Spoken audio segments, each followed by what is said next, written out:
ni Kristo. At hindi na ako ang nabubuhay, kundi si Kristo ang nabubuhay sa akin, at ang buhay na ikinabubuhay ko na ngayon sa laman ay kinabubuhay ko sa panampalataya. Ang panampalataya na ito na sa anak ng Diyos na sa akin ay umiibig at ibinigay ang kanyang buhay dahil sa akin. Amen. Amen. Praise the Lord. God bless you, brother. Para mas pulong sa Ginoo. Matod pa sa Bisaya, amin naman. Gusto ko na po pagkasa. Ikson, ginansang ako sa krus, uban ng Kristo. Matod pa din amin naman. Nalansang ako sa krus, uban ng Kristo. Dili na ako ang nabuhi, kung dili si Kristo ang nabuhi sa sulod na ko. Kung ang kinabuhi na karon, akong gikinabuhi sa lawas, akong gikinabuhi pinaagi sa akong pagtuo sa anak sa Dios nga nahigugma kanako o mitugyan sa iyang kagalingon alang kanako. Amen. Ang atong si Kristo minamahal, natakamtaman ko pagdulungang gugma gikan Ginoo. Pagtuo nga gikan sa Dios. Dito pagtuo nga sayo. Dito ang gugma nga ang atong gugma sa una, kaning bulan sa Pebrero, kanang seasonal nga gugma. Kada Pebrero, nga gugma. Pero atong gugma karon dapat yung susukat ng ilang Ginoo, hangtod karon natagamtaman nato ang gugma sa Dios. Pagtuo nga iya sa Ginoo. Wa kang nalansang sa pagtulungan nga iya sa reliyon. Kaya man ito pakamatay sa una, pakamatyan. Pagtuo nga mapakamatay ta. Pero sa Apostol Pablo, nalansang sa kawan ng isudya sa Diyos. Kung atong tanahon, malangkaw na itong managyan na pangalagan, panahon sa Abril o Marso, kaya kitawag na Semana Santa o Holy Week, igsoon, makita nimo ng mga palansang sa cross, literal, ilansang sa cross, igsoon, naiban na natuson, nagbaklay, kilometro, igsoon, tuyok-tuyok, kaskamiging, anong gitawag na walkway, kaya rin ang sakit, maulian, pag ilang manghangil, sinutubaton sa Diyos, minamahal, grabe lang ginahimo, iksoon, pero naipipila daghan, nawala kin maayo ang mga sakit, wala kabakoy lang kinabuhi. Amen. Pasalamat sa Ginoo, nga kita ng dapat iksoon, hallelujah, gitala kita sila ng pagpangalagan, iksoon, sa una itong pagkamatyan ng pagtulunan nga wagin makatabang na ito, hindi makaluwas na ito. Sa una siksampit ka ng inahans, kanunin panabang nga wagin mo tabang na ito, may naman, iksoon. Pero karoon tabang ka ng sino nakaplagan ito ang matuon na Diyos. Diyos nga buhay nga nasa langit. Sinang ka na magpalansang sa cross, makita ni mo ni Piran, masalpiyay lansangan. Ang akong gawlatan, tanawan ako, kanang kong gabo ng kilit. Kaya ingon na sila nga nasa kabaturan. Kaya kung dapat ng kilit ba? Huwag may kitungkap na sa kilit. Kaya siguro dikit po ko mamatay. Amen!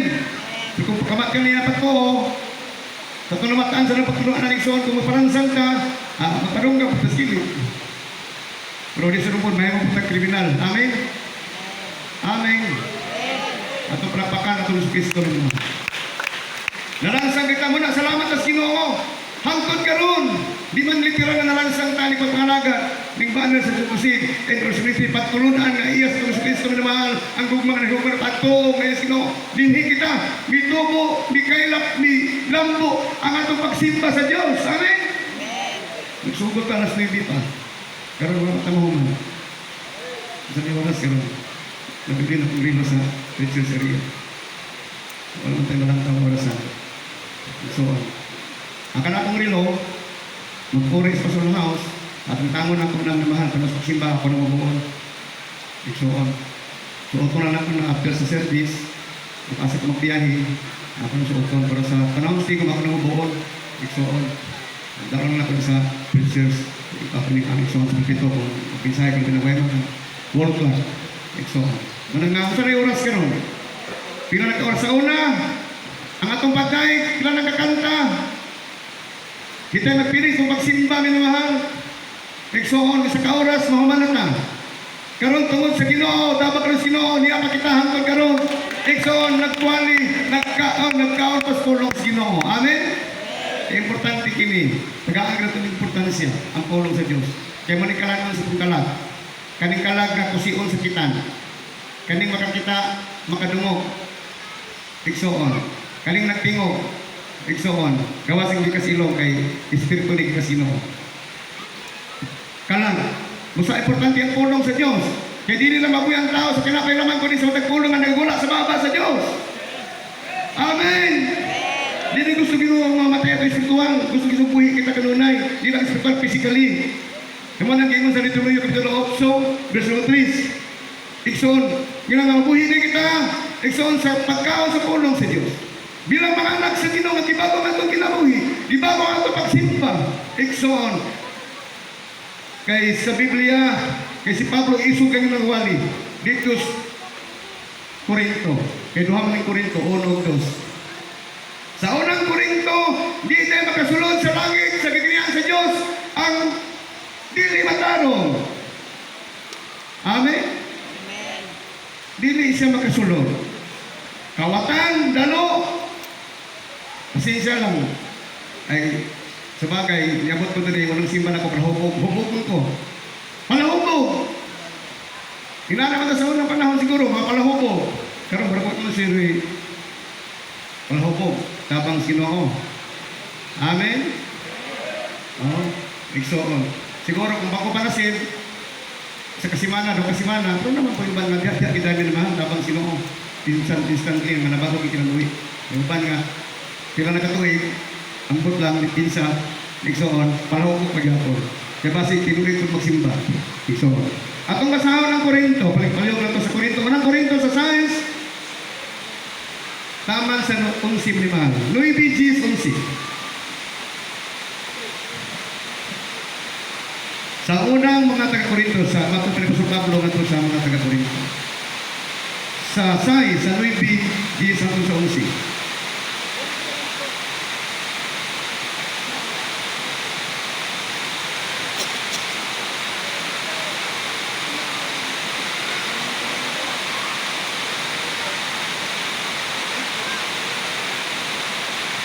Unang Korinto sa 6, Kapitulo 6, versikulo 9, hangtod kini sa 11. Dito po sa unang Korinto, Kapitulo 6, versikulo 9 hanggang 11. Hindi ba ganin nyo nalalaman na ang mga likod ay hindi magsipagmana ng kaharian ng Diyos?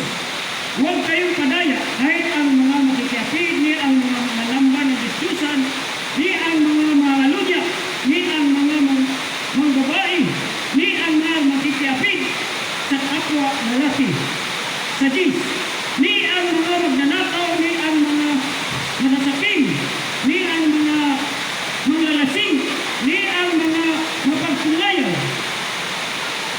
ni ang mga manglulupit sa hindi na ay hindi mga mamana ng kaharian ng Diyos. Amen. Sa 11. Saan at ganyan ang mga ilan sa inyo, ngunit nanaugasan na kayo, ngunit dinanal na kayo, ngunit inaaring ganap na kayo sa pangalan ng Panginoong Jesucristo at sa Espiritu ng ating Panginoong Diyos. Amen. Amen. Praise the Lord. Glory to God. Sa pagkabas tulong Ginoo. Di basta may namahal. Hindi kita makasulod dito sa langit. Oh, kung bayo ta, tumboy, palahubog, kawatan, kaya wala kay kawatan dalo na makasulod po dito sa langit. Amen? Di masulod ang kawatan, totally nga maglitiran ng mga awat na, pero ang atong abot, kinitaan, eksoon, di na ito mahatag kay dalo ta. Nakasagara pa rin di mahatag, kung sige reklamo. Pero kung ito manggihatagon, eksoon, nakita nila nga panghatag, mga panalangin, kung di ka dalo, mangyatagon ka, kaya itong ginisimba, dili man Diyos-Diyosan, dili larawan ribulto. Kaya itong Diyos, makita, Espiritu siya. Amen. Iksoon. Dalo, kawatan. Sa una, imunana ka sa una. Apat karon dili na. Dili na kayo. Binuha na kita sa ngalan sa Kristo. O di panalangin kita sa Espiritu Santo, naman. Di na mahatag sa tao ang Espiritu Santo. Hatag na ikan sa Diyos. Amen.